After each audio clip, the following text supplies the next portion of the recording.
We listen, we don't judge. We listen with no judgment. Indaba ka-Anonymous osibhalele namhlanje ifundeka kanjena. AmaNigeria nabangani bayimosha impilo yami. Ngikhuliswe ugogo kanye nomama. Ubaba yena angimazi, angikaze ngizwe lutho ngaye. Ngazalwa ngaba ngedwa kumama.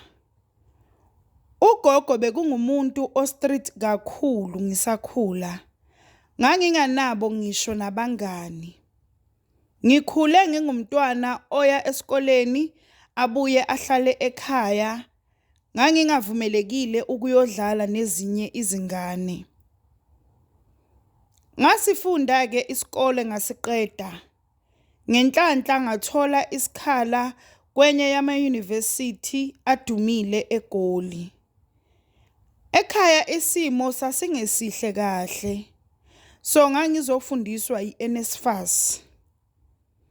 Ukukhuluma nje iqiniso, ugogo wayengafuni ukuthi ngize eGoli. Kodwa wagcina evuma phela ngoba imfundo ibalulekile. Nangempela ngahamba ngafika ke eGoli.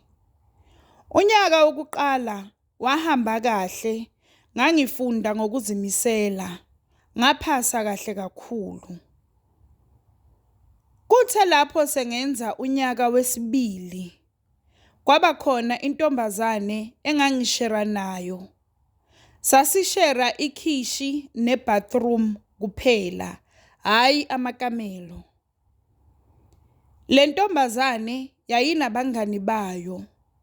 Babehlezi bebhizi njengama weekendi kubantu abaphumayo bayogroova.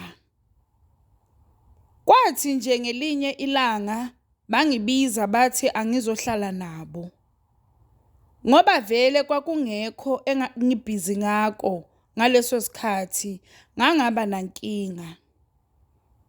Sathi nje masisahleli, kwaba khona nje oyedwa wabo wangibuza ukuthi kanti why mina njalo ngihlezi ngizivalele, ngihlezi ngifunda. Ngamtshela ke ukuthi mina into engiyizele la eGoli ukufunda nje kuphela. Ezinye izinto anginendaba nazo. Bavele baqhuma uhleko. Bathi nje bona mawumuntu uphila kayi-1. Bona bayakhona ukukwenza kokubili, ukufunda kanye nokuenjoya impilo. Sasihleli nje kanjena, lana babebhizi bayaphuza, ngapha bayazilungisela kona ukuyogroova. Nama calls ayangena ngapha nangapha. Kwakubhizi nje. Bathi banginika utshwala ngabunqaba, ngasho ukuthi angiphuzi. Baphinde baqhuma futhi ngohleko. Bazilungisa ke baqede bahamba. Amagama abangishiya nawo bathi, sala ke ntombi, thina sisayodla ubusha bethu senze nemali. Ngakusasa uRumza weza azongigabisela ngemali abuye nayo. Wayephethe u2.5 ethi uphiwe nje elinye iNigeria. Ngambuza ke ukuthi ujola nalo yini lelo Nigeria. Wathi nje cha, limphile nje, lathi uyalichaza. Kwahamba ke isikhathi ngiloku ngiyibuka nje lempilo yabo. Khona ngangibona ukuthi ayikho right. Kodwa angazi nami ngadidwa yini. Kwathi nje ngelinye ilanga bangiconvince ukuthi ngihambe nabo. Noma ngingaphuzi akunankinga, ngizophuza i-cold drink noma i-energy drink. Angazi ke nami ngangenwa yini, ngagcina ngivumile. Nangempela bangilungisa, bangifaka i-makeup, bangiboleka nezimpahla. Sahamba ke safika lapho kule ndawo. Vele sathola sebasilindile labantu babo. Safike kwathengwa utshwala kwagcwala itafula. Kusho ukuthi isikhathi masilibele sihamba, omunye walamaNigeria wanothisa ukuthi mina angiphuzi, lokhu ngiziphuzela nje iRed Bull. Wabuza-ke ukuthi why ngingaphuzi, ngamtshela ukuthi cha, angibuphuzi utshwala. Nabo vele lamantombazane afakaza athi akaphuzi utshwala loyo. Le Nigeria lavele lakhipha u2,000 rand. Lathi njengoba angiphuzi utshwala, nayi-ke imali yami ebengizoyiphuza. Ngamangala ngathi ngizama ukuyinqaba. Bathi nje ogeli, kahle bo wena, thatha imali. Ngayithatha-ke nami. Saphuza saqede sahanjiswa endlini. Le Nigeria elangipha le mali lathatha amanamba wami. Sasikhuluma nje evikini, engitshela the way ngimchaze ngakhona. Wathi ucela ngiphinde ngibe khona futhi ku-next weekend. Ngathi nje ngisahleli ngabona kungena i-e-wallet. Wathi angiyothenga i-outfit engizoyigqoka. Lapho uRumza ngangimtshela yonke into. Naleyo outfit leyo ngahamba naye ukuyoyithenga. Ngamtshela-ke ukuthi mina ngiyi-virgin, angikaze ngilale nomfana. Wathi nje khululeka Chomi, labantu abafostani. Uma ungafuni ukulala naye uzo-understanda. Yafika vele i-weekend, kwahlanganwa futhi, kwagroova kwaba mnandi. Mina soloku angiphuzi. Le Nigeria ngalitshela vele ukuthi angikabi ready ukulala nalo. Lakhombisa ukungabi nankinga. Inkinga yaqala ngebirthday kaRumza.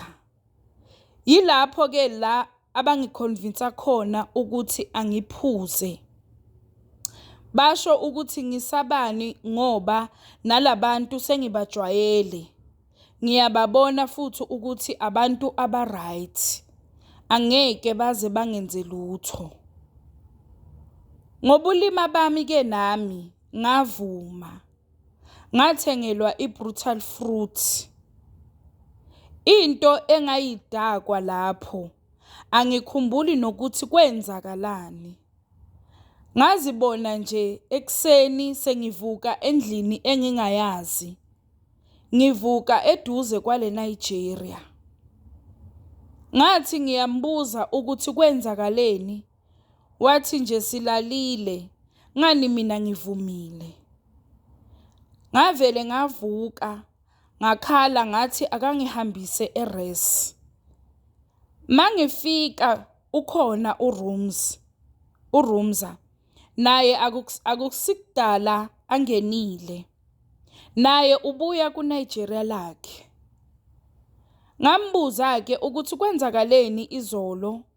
Wathi nje mina ngivumile ukuhamba nale Nigeria lami. Yaba buhlungu inhliziyo yami ukuthi sengizigcine kangaka. Ubuntombi bami bungaze buthathwe yiNigeria pho. Kwaba ukungena kwami-ke kulempilo. Nabo labangani bami babesho nje ukuthi kwenzakele, ayikho into engizoyenza. Ukuhlala kwami ngizivalele ngekhala angeke kungisize ngalutho. Angiqhubeke nempilo. Kwaba ukuqala kokumoshakala kwempilo yami-ke lapho. Ngavele ngazinikela etshwaleni. NalamaNigeria sewashintshana ngami. Omunye makaqedile ngami uzothumela umngani wakhe. Kodwa lokho ngangingakuboni, ngakubona sekukudala. Sayiphila-ke leyo mpilo nalabo girl. Kwaze kwafika lapho ngelinye ilanga. Ngathi ngivuka, ngathola ukuthi ngilalwe ngamadoda amabili. Ngavuka impela embhedeni bengikake ngapha nangapha sinqunu. Mangithi ngemumva kubuhlungu lapho bangilale ngemumva nangaphambili. Esikoleni ke ama-marks wami adropha kakhulu. Ngathi ngisabheke lokho ngathola ukuthi ngikhulelwe. Lapho angazi nokuthi ngikhuleliswe ubani. Kanti kusasekuncane lokho kokukhulelwa. Ngathola nokuthi ngiyagula, I am HIV positive. Kwavele kwaba kuningi nje, ngaze ngafikelwa nawumqondo wokuzibulala. Abangani bona bavele baphela endaweni. uRumza yena ngase ngimbona ngama-chances. Wayesehlala neNigeria lakhe. Ngalowo nyaka ngabuyela ekhaya nesisu esingakanani, ngapha ngifeyilile, ngapha ngiyagula. Okubuhlungu angazi nokuthi ubani ubaba wengane. Ugogo yena wavele waphathwa isifo senhliziyo. Emva kokubuya kwami akaphilanga isikhathi eside, washona. Wayelokhu ekhala ngokuthi uyazisola ukuthi wangivumelelani ukuthi ngiye eGoli. Endaweni nje siyinhlekisa ekhaya ngenxa yami. Angiboni ukuthi ngiyoke ngiphinde ngizixolele ngingakwenza. Ngalibulala ikusasa lami ngenxa yokulalela abangani, ngakhohlwa iziyalo zasekhaya. Manje ngibhizi ngikhulisa umntwana engingamazi nokuthi owakabani. Ngaphezu kwaloko ngiyagula, ngizophila ngamaphilisi impilo yami yonke. Ngiyafisa ukuthi le ndaba yami ilalelwe kakhulu yilezi ngane ezenza ugrade 11 kuya ku-matric. Mhlambe khona isifundo abazosithola emaphutheni ami. We listen, we don't judge. We listen with no judgment. Sacela usitshele kuma-comment ukuthi ucabangani ngendaba ka-Anonymous osibhalele namhlanje. Sacela ungakhohlwa ukulike, ukushare nokusubscribe. Ungakhohlwa ukuthi ukusubscribe it's for free, awubhadali lutho. It's for free.